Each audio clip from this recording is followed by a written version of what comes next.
Hi, I'm Bruce Whipple, and welcome to part 2 of Has the Government Shutdown Killed Business Acquisition?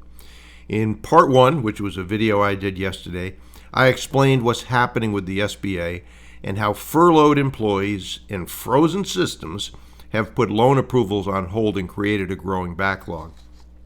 The SBA itself has said that each business day of the shutdown, approximately 320 small businesses can't access about $170 million in SBA-backed loans. That's each day. So as of October 21st, that's roughly $2.5 billion in capital delayed for about 4,800 businesses.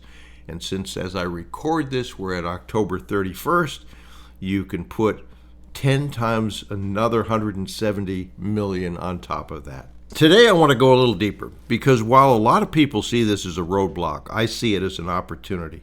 If you understand seller financing, and I hope you do, and know how to position it, you can actually use this slowdown to your advantage. So let's start with the facts. Right now, SBA lenders can't get new loans approved. We know that. Even those already in the pipeline are stalled until the SBA reopens. That means thousands of buyers are sitting still, unable to close and unable to move forward. And if you're one of the people counting on SBA financing to fund your deal, you've got to recognize that that timeline just got a lot longer. An LOI with 30, 60, or even 90 days of exclusivity probably won't be enough. By the time the SBA clears its backlog, you could lose your deal simply because your exclusivity period expired. That's why I recommend, at a minimum, 180 days of exclusivity right now. It sounds long, and it is, but it's realistic given the shutdown. And more importantly, it gives you room to pivot. So what does that mean? So here's where the opportunity lies. While everyone else is waiting on banks, you can approach the seller and say, look, with the SBA shutdown, approvals are taking months. You don't want to wait that long, and neither do I. Let's structure this deal as seller financing instead. That single conversation changes the entire game. You're offering a faster close. You're solving the seller's problem, uncertainty. You're creating a win-win.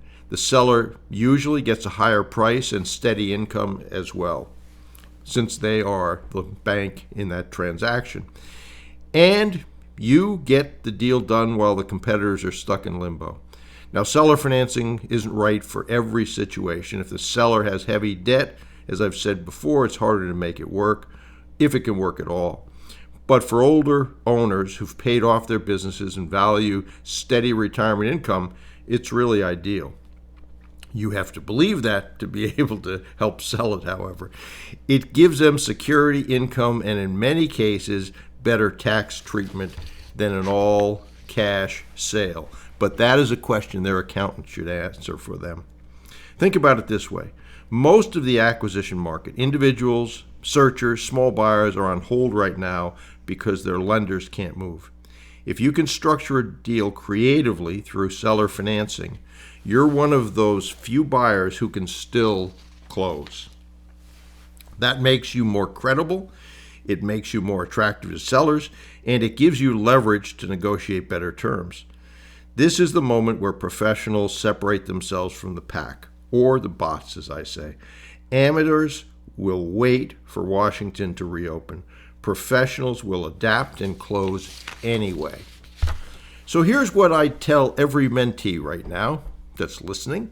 Number one, keep sourcing deals. The good ones don't stop appearing because the government shut down. Number two, extend your exclusivity timelines. 180 days is smart. Number three, pitch seller financing. Use it as your edge. But remember to know what the goals are of the seller and then match that up with how seller finance can support those goals. And then number four, educate yourself. Know how to structure it, how to sell it, and how to protect yourself.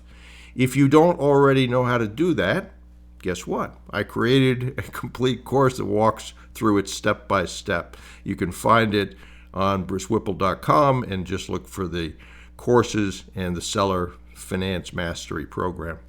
Remember, the shutdown didn't kill business acquisition. It just exposed who's serious.